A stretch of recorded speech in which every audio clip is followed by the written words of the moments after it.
여러분 안녕하십니까?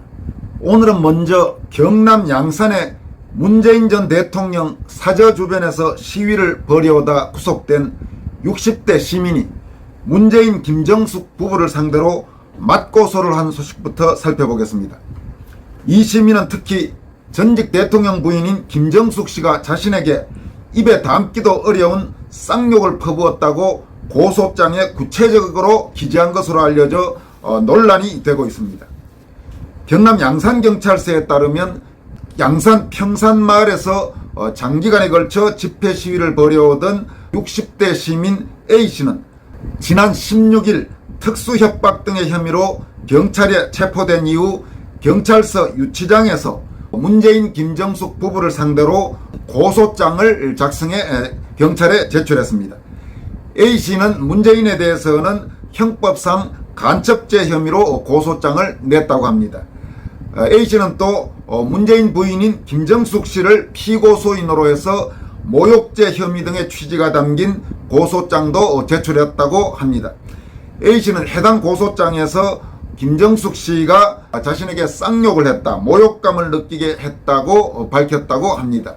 이와 관련해 A씨가 김정숙 씨를 상대로 경찰에 낸 고소장의 해당 부분들이 지금 온라인에 돌고 있습니다. 그래서 그 고소장의 내용을 알고는 있습니다만은 그 고소장에 따르면 매우 충격적입니다. 김정숙 씨가 이 A씨에게 말했다고 하는 그 말은 도저히 전직 대통령 부인의 입에서 나왔다고 보기 어려운 쌍욕 수준, 그러니까 차마 이 방송으로도 옮길 수 없는 수준의 아주 저질의 쌍욕입니다. 따라서 만약 A씨가 고소장에서 제출한 내용이 사실이라면 A씨에 대한 김정숙 씨의 그 은행, 그 문제가 상당히 문제가 될 수 있는 그런 수준입니다. 따라서 이 부분에 대해서는 이제 앞으로 고소장이 제출된 만큼 경찰이 엄정하게 수사를 해야 할 겁니다. 이 A씨는 지난 16일 경찰에 체포된 이후 18일에 특수협박 혐의로 구속돼 있는 상태입니다. 이 A씨가 어떤 사람인가 하면 원래 주소가 경기도였는데 문재인이 퇴임하고 경남 양산 평산마을 사저에 입주한 지난 5월 10일부터 이 양산 평산마을에서 100일 넘게 집회 및 시위를 이어왔다고 합니다. 그리고 지난 7월에는 아예 주소지를 이 평산마을과 인접한 지산마을로 옮겨와서 쭉 문재인에 대해 항의하는 그런 집회 시위를 벌여왔습니다. 그리고 이번에 경찰에 체포돼서 구속된 직접적인 원인은 지난 16일 평산마을의 문재인 사저 부근에서 문재인 사저 비서실 관계자를 공업용 커터칼로 협박한 혐의를 받고 있다고 하는데 구체적으로 혐의가 얼마나 중한지는 그건 좀 봐야 될 것 같습니다. 그리고 이보다 하루 앞서 15일 오후에는 평산마을 산책에 나선 문재인 김정숙 부부에게 겁대가리 없이 어딜 나와 등 모욕성 발언을 하며 협박한 혐의도 받고 있다고 합니다. 그런데 이 정도 발언, 그러니까 문재인 김정숙에게 A씨가 했다고 하는 겁대가리 없이 어딜 기어나와 이런 발언이 모욕성 발언으로 구속되는데 영향을 미칠 정도라면 A씨가 지금 김정숙에 대해 제출한 고소장에 포함되어 있는 그 발언, A씨가 김정숙으로부터 직접 들었다고 주장하고 있는 그 발언이 만약 사실이라면 김정숙이 이 한 발언은 지금 A씨가 한 발언과는 비교가 안 될 정도로 쌍욕이고 그리고 타인에 대해서 심각한 모욕을 주는 그런 발언입니다. 그렇기 때문에 만약 이 겁대가리 없이 어딜 기어나와 이런 발언이 사법적 처벌의 대상이 된다면 김정숙이 이 A씨에게 말했다고 하는 그 발언의 진위를 확실히 가려서 그 발언이 만약 A씨가 고소장에서 주장하는 대로 사실이라면 김정숙도 상응하는 처벌을 받아야 할 겁니다.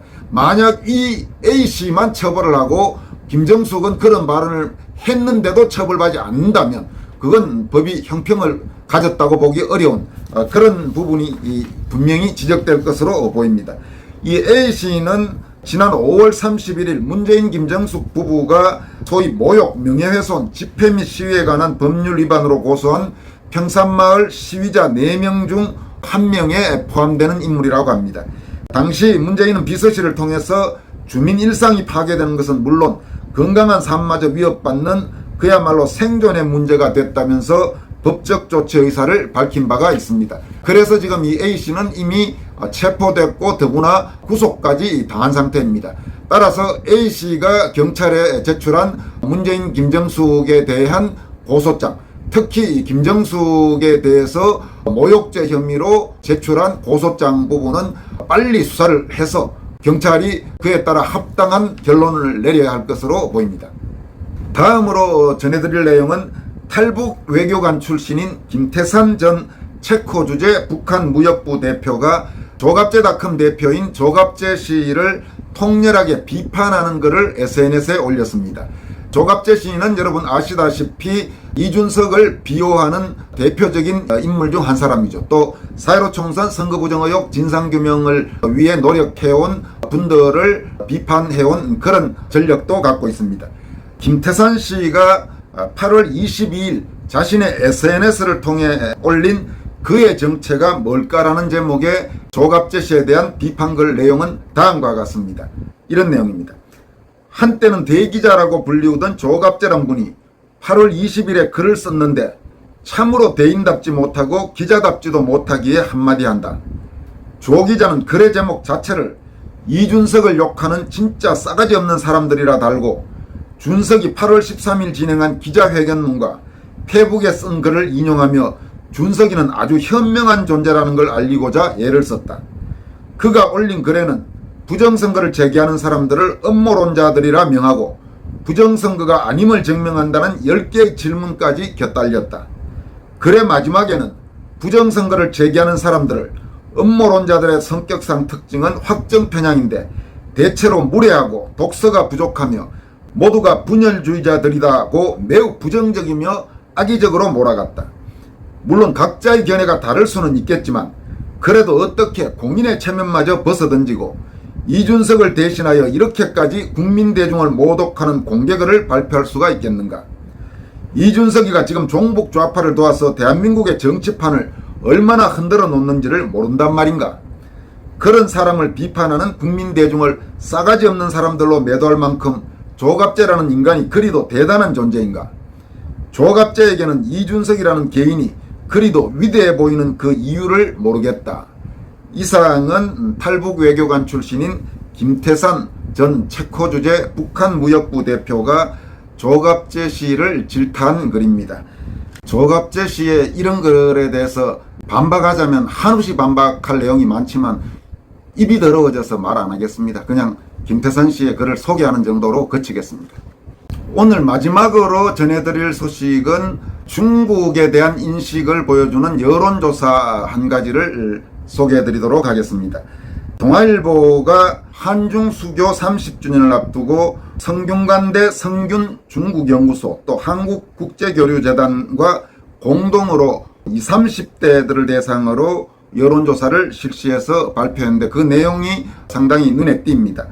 이번 여론조사에 따르면 호감도를 매우 비호감 0점, 매우 호감 10점으로 해서 평가를 해봤더니만 중국에 대한 평균 호감도는 2.73점에 그쳤습니다. 그러니까 10점 만점에 2.73점이니까 매우 낮은 거죠.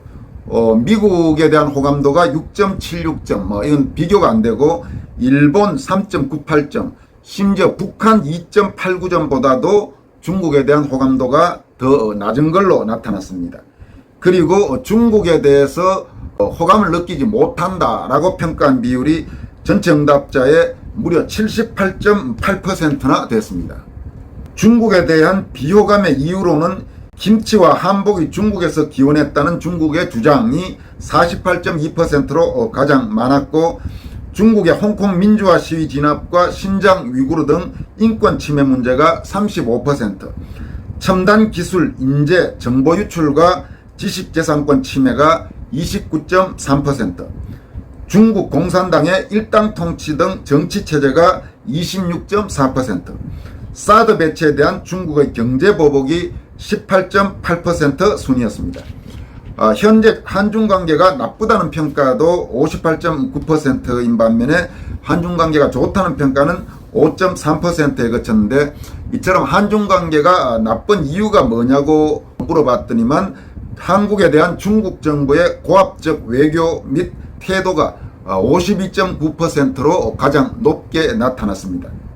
또 호감 여부와 상관없이 중국에 대해 가장 긍정적으로 평가하는 요소를 말해달라는 질문에도 긍정적으로 평가하는 요소가 없다가 무려 31%나 돼서 자연환경과 역사 유적, 즉 32.1%와 비슷한 비율로 많았습니다.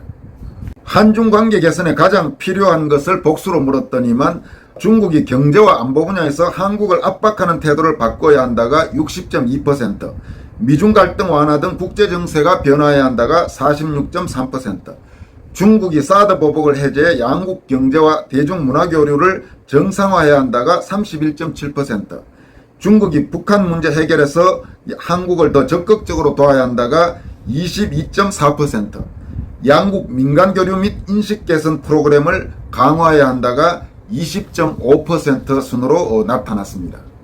흔히 MZ세대로 불리는 이런 20, 30대 젊은 층에서 이처럼 중국에 대한 부정적인 인식이 대단히 빠른 속도로 확산되고 있는 이 부분을 과연 어떻게 평가해야 될지, 그리고 앞으로 한중 관계를 어떤 식으로 풀어가야 할지 중국 측도 좀 생각해야 할 부분이 많을 것 같습니다.